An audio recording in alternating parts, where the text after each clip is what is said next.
नमस्कार दोस्तों, welcome to Pariksha coach wings to your dream. तो दोस्तों, जूनियर शिक्षक भर्ती और यूपी पीईटी पैट के जो एग्जाम आपके आने वाले हैं और साथ ही जूनियर शिक्षक भर्ती है, इसके लिए करंट अफेयर शो डेली मैं आपके लिए चला रहा हूं। वार्षिकांक लेकर आया हूं मैं आपके लिए, जैसे कि दोनों ही परीक्षाओं का जो है अप्रैल मई में होने की संभावना है।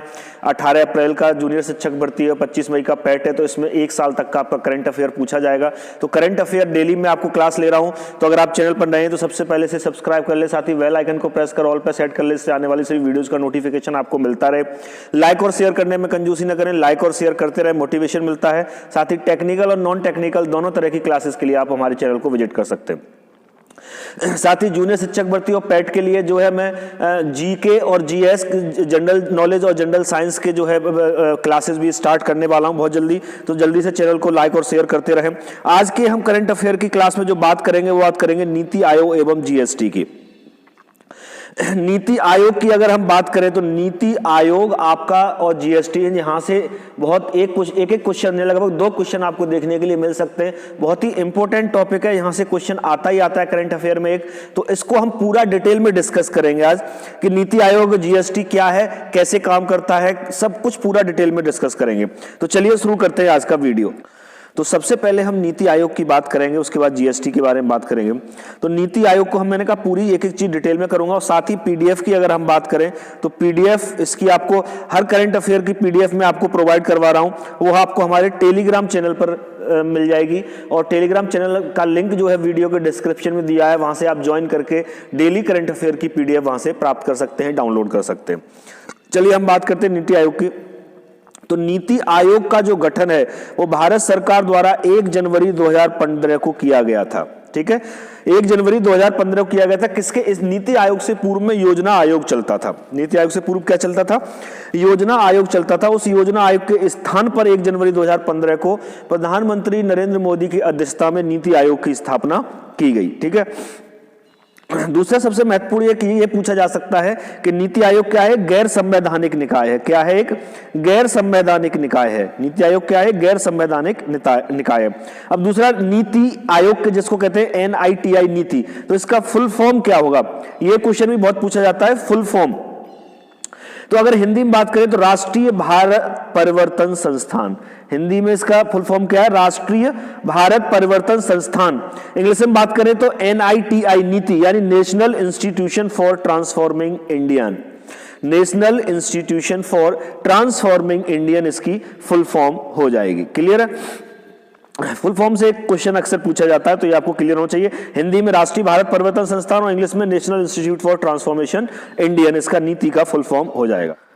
आगे बात करते हैं, नीति आयोग योजना आयोग की तरह कोई वित्तीय आवंटन नहीं करता। जैसे योजना आयोग कोई वित्तीय आवंटन नहीं करता था, इसी तरह नीति आयोग भी कोई वित्तीय आवंटन नहीं करता। ये भी पूरी डिटेल में एक चीज पढ़ना, यहां से एक क्वेश्चन आपको देखने के लिए जरूर मिलेगा, और पूरा इसलिए मैं डिटेल में ही दे रहा हूं।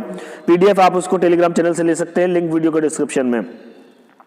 दूसरा, नीति आयोग की संरचना में अध्यक्ष, उपाध्यक्ष, सीईओ, पूर्णकालिक सदस्य और पदेन सदस्य, शासी परिषद तथा विशेष आमंत्रित सदस्य शामिल हैं। यानी नीति आयोग का जो परिषद होती है वो किस टाइप की होती है? नीति आयोग क्या होता है? तो नीति आयोग में अध्यक्ष होता है, उपाध्यक्ष होता है, सीईओ होता है, पूर्णकालिक सदस्य यानी फुल टाइम मेंबर होते हैं, पदेन सदस्य यानी एक्स ऑफिसर्स मेंबर्स होते हैं, शासी परिषद तथा विशेष आमंत्रित सदस्य भी होते हैं। क्लियर है? इसके बाद जो अध्यक्ष की बात करें तो नीति आयोग का अध्यक्ष जो है वो कौन होता है? प्रधानमंत्री। प्रधानमंत्री ही नीति आयोग का अध्यक्ष होता है। ठीक है, तो नीति आयोग के प्रथम अध्यक्ष कौन थे? ये क्वेश्चन बन सकता है। तो नरेंद्र मोदी थे, क्योंकि नरेंद्र मोदी की अध्यक्षता में ही 2015 में नीति आयोग की स्थापना की गई थी। तो प्रथम अध्यक्ष उस समय वही प्रधानमंत्री थे, तो प्रथम अध्यक्ष भी वही हुए। तो ये क्वेश्चन पूछा जा सकता है। तो नीति आयोग के प्रथम अध्यक्ष कौन थे? नरेंद्र मोदी। अगला क्वेश्चन देखिए, नीति आयोग के उपाध्यक्ष की नियुक्ति प्रधानमंत्री करता है। ठीक है, नीति आयोग के उपाध्यक्ष की नियुक्ति कौन करता है? प्रधानमंत्री करता है। जब ये सारे टॉपिक खत्म हो जाएंगे, करंट अफेयर्स के वार्षिकांक के जितने टॉपिक हैं सब खत्म हो जाएंगे, उसके बाद मैं आपके लिए जो है ऑब्जेक्टिव लेके आऊंगा, उस चीज की आप निश्चिंत रहिए। ठीक है, अगला देखिए, उपाध्यक्ष को कैबिनेट मंत्री का दर्जा प्राप्त होता है। जो नीति आयोग का अध्यक्ष होता है उसको क्या होता है? कैबिनेट मंत्री का दर्जा प्राप्त होता है। क्लियर है? आगे बात करें तो नीति आयोग के प्रथम उपाध्यक्ष अरविंद पनगड़िया थे। प्रथम उपाध्यक्ष अरविंद पनगड़िया और प्रथम अध्यक्ष नरेंद्र मोदी जी हो गए। ठीक है, अगली बात करें तो नीति आयोग के प्रथम सीईओ कौन थे? तो सिंधु श्री खुल्लर। तो ये 3 क्वेश्चन हो गए, ये अक्सर पूछा जाता है कि इनमें से एक क्वेश्चन, इस तरह का क्वेश्चन अक्सर आपको देखने के मिलेगा, तो ये आप इग्नोर मत करना। प्रथम अध्यक्ष नरेंद्र मोदी, प्रथम उपाध्यक्ष जो हुए वो कौन हुए, अरविंद पनगड़िया, और प्रथम सीईओ सिंधुश्री खुल्लर। ठीक है, अगर हम वर्तमान की बात करेंगे, वर्तमान में नीति आयोग में कौन कौन पद पर हैं, तो वर्तमान स्थिति में देखें तो अध्यक्ष पद पर नरेंद्र मोदी है नीति आयोग में। नीति आयोग के उपाध्यक्ष जो है डॉक्टर राजीव कुमार हैं, सीईओ श्री अमिताभ कांत हैं, और पूर्णकालिक सदस्य रमेश चंद्र, वीके सारस्वत और डॉक्टर बीके पॉल हैं। तो ये करंट में सिचुएशन ये है नीति आयोग की, ये क्वेश्चन यहां से आपको देखने के लिए मिल सकता है। प्रथम कौन थे, वो 3 हो गए, और करंट में कौन है, तो यहां से आपको क्वेश्चन देखने के लिए मिलेगा, इसको अवॉइड मत करना। ठीक है, तो ये तो ऑल अबाउट हो गया आपका नीति आयोग। अब हम बात करेंगे जीएसटी। जीएसटी की फुल फॉर्म होती है गुड्स एंड सर्विस टैक्स। क्या होती है, goods and service tax, GST. हम जीएसटी की बात करेंगे आगे। तो जीएसटी की बात करेंगे तो जीएसटी, भारत में जीएसटी 1 जुलाई 2017 को लागू की गई थी। कब लागू की गई थी, 1 जुलाई 2017 को। एक क्वेश्चन तो यही बढ़ता है, जीएसटी 1 जुलाई 2017 को लागू की गई, और इसलिए 1 जुलाई को, भारत में 1 जुलाई को जीएसटी दिवस के रूप में मनाया जाता है। दिवस का एक लेक्चर मैं आपको दे चुका हूं पूरा, करंट अफेयर का, कौन सा दिवस किस रूप में मनाया जा चुका है, वो आप प्लेलिस्ट में जाके देख सकते हैं। उसमें भी जो है 1 जुलाई जीएसटी दिवस के रूप में लिखा हुआ है। तो 1 जुलाई को जीएसटी दिवस के रूप में मनाया जाता है। और जीएसटी का जो प्रारूप है वो कनाडा में जीएसटी चलती है उसके मॉडल पर आधारित है। ठीक है, कनाडा में जो जीएसटी चलती है उसी के मॉडल पर आधारित है जो हमारे यहाँ जीएसटी लगाई गई है। क्लियर है। आगे दूसरा, जैसे मैं फुल फॉर्म की बात करूं तो जीएसटी का फुल फॉर्म तो गुड्स एंड सर्विस टैक्स है, हिंदी में बोले तो वस्तु एवं सेवा कर। क्या बोलेंगे हिंदी में, वस्तु एवं सेवा कर। अब जीएसटी के 122वां संविधान संशोधन बिल 2014 में संसद में प्रस्तुत किया गया था। ठीक है, जीएसटी के लिए क्या हुआ था, 122वां संविधान संशोधन बिल 2014 में संसद में प्रस्तुत किया गया था। लोकसभा द्वारा जीएसटी बिल 3 अगस्त 2016 को तथा राज्यसभा द्वारा जीएसटी बिल 8 अगस्त 2016 को पास किया गया था। यानी हम कह सकते हैं कि लोकसभा में जीएसटी बिल को 3 अगस्त 2016 को प्रस्ताव पारित कराया गया था, और राज्यसभा में इस जीएसटी बिल को 8 अगस्त 2016 को पारित करा गया था। और साथ ही जैसे हमने कहा है, कोई भी बिल राज्यसभा लोकसभा में मंजूरी के बाद राष्ट्रपति के सिग्नेचर के लिए जाता है, उसके बिना वो प्रभावी नहीं होता। तो राष्ट्रपति ने अपनी मंजूरी जो है 8 अगस्त 2016 को दी थी। 8 अगस्त 2016 को ही राष्ट्रपति ने इस बिल पर अपने हस्ताक्षर कर दिए थे, इसको अपनी मंजूरी दे दी थी। क्लियर है, चलिए आगे बात करते हैं।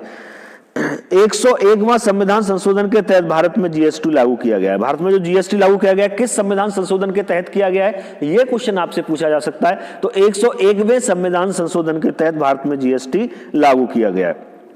अब जीएसटी के अंतर्गत कौन कौन से कर हैं, तो जीएसटी के अंतर्गत 17 अप्रत्यक्ष और 23 अधिभार कर को शामिल किया गया है। 17 अप्रत्यक्ष कर शामिल है और 23 अधिभार कर इसी के अंदर शामिल है, सबको मिलाकर जीएसटी बनाया गया है। दूसरा, जीएसटी का जो हम जीएसटी का पंजीकरण कराते हैं, रजिस्ट्रेशन कराते हैं, तो जीएसटी नंबर जो हमें मिलता है वो कितने डिजिट का होता है, ये क्वेश्चन एक बहुत कॉमनली पूछा जाता है। तो जीएसटी रजिस्ट्रेशन नंबर जो होता है, यानी पंजीकरण की जो संख्या होती है वो 15 डिजिट की होती है। यानी जीएसटी रजिस्ट्रेशन का जो नंबर होता है वो कितनी डिजिट का होता है, 15 डिजिट का होता है। क्लियर है। इसके बाद जीएसटी की निर्धारित की गई दर क्या है, यानी मिनिमम जीएसटी, अलग अलग चीजों पे अलग अलग परसेंटेज ऑफ जीएसटी लगता है, सबको पता है। तो मिनिमम कितना, मैक्सिमम कितना, तो मिनिमम 5% है और मैक्सिमम 28% है। तो 4 कैटेगरी में इसको बांटा गया है, 5%, 12%, 18% और 28%। यानी कुछ वस्तुओं को 5 में रखा गया है, कुछ को 12 में, कुछ को 18 को, कुछ में 28 को रखा गया, लग्जरी चीजों को 28 में रखा गया है। क्लियर है। आगे बात करेंगे, जीएसटी परिषद की स्थापना 12 सितंबर 2016 को की गई थी। कब की गई थी, 12 सितंबर 2016 को की गई थी जीएसटी परिषद। अब ये याद रखना, परिषद बनाया गया था, जीएसटी परिषद जो बनाया गया था वो कब बनाया गया था, 12 सितंबर 2016 को बनाया गया था। ठीक है। जीएसटी परिषद का जो अध्यक्ष होता है वो वित्त मंत्री होता है। वित्त मंत्री ही, भारत का वित्त मंत्री ही जीएसटी परिषद का अध्यक्ष होता है। ठीक है। अब जीएसटी दो तरह से लगता है, एक तो सेंट्रल का जीएसटी, एक स्टेट का, दोनों का अलग अलग लगता है, क्योंकि जीएसटी में जो इसमें जो कर शामिल हैं, कुछ राज्य सरकार के कर हैं, कुछ जो है केंद्र सरकार के कर हैं। तो राज्य सरकार का जो कर है वो भी जीएसटी के अंदर है, तो इसलिए दो हिसाब से लगता है जीएसटी। एक तो स्टेट का जीएसटी जिसको एसजीएसटी बोलते हैं, और एक सेंट्रल का जीएसटी जिसको सीजीएसटी बोलते हैं। ठीक है। तो SGST की full form state goods and service tax, GST तो गुड्स एंड सर्विस टैक्स है, S फॉर स्टेट, और CGST पूछा जाए तो central goods and service tax. एक होता है IGST integrated goods and service tax, जिसमें राज्य और केंद्र सरकार का मिक्सअप होता है। IGST इंटीग्रेटेड मतलब मिला हुआ, जुड़ा हुआ गुड्स एंड सर्विस टैक्स, ठीक है। भारत GST लागू करने वाला 161वां देश है, यानी 160 देशों में GST पहले से चल रहा था। भारत का कौन सा नंबर है? भारत 161वां देश है GST लागू करने वाला। क्लियर है?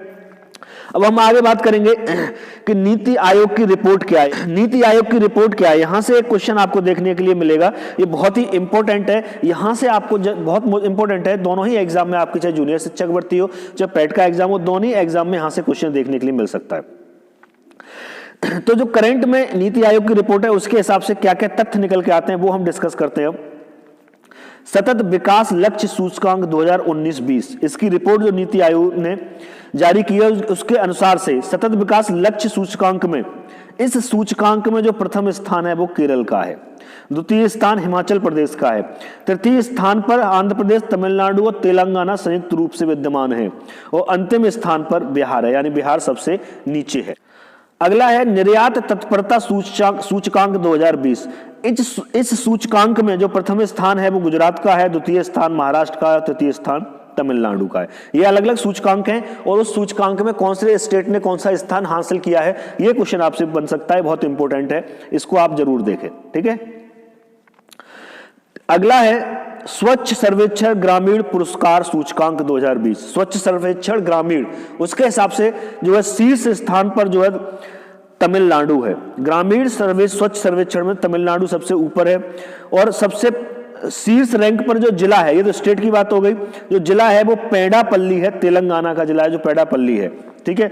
और अधिकतम नागरिकता भागीदारी वाला राज्य जो है वो उत्तर प्रदेश है। उत्तर प्रदेश में ज्यादातर नागरिकों ने इस क्षेत्र में, यानी स्वच्छ सर्वेक्षण ग्रामीण के क्षेत्र में जो है अपनी भागीदारी ज्यादा दिखाई है।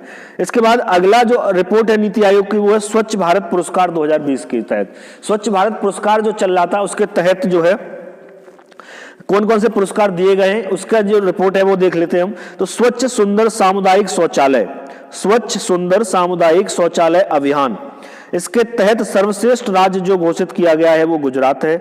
सर्वश्रेष्ठ जिला तिरुनेलवेली, तमिलनाडु का तिरुनेलवेली सबसे जिला घोषित किया गया है, यानी ओवरऑल देखें तो गुजरात है, लेकिन अगर डिस्ट्रिक्ट वाइज देखें तो तमिलनाडु का तिरुनेलवेली सबसे ऊपर है इस कार्यक्रम में। सर्वश्रेष्ठ ब्लॉक की बात करें तो ब्लॉक जो है वो खाचरौद है, उज्जैन मध्य प्रदेश का एक ब्लॉक है खाचरौद, वो सबसे जो है श्रेष्ठ पर है अगर ब्लॉक वाइज।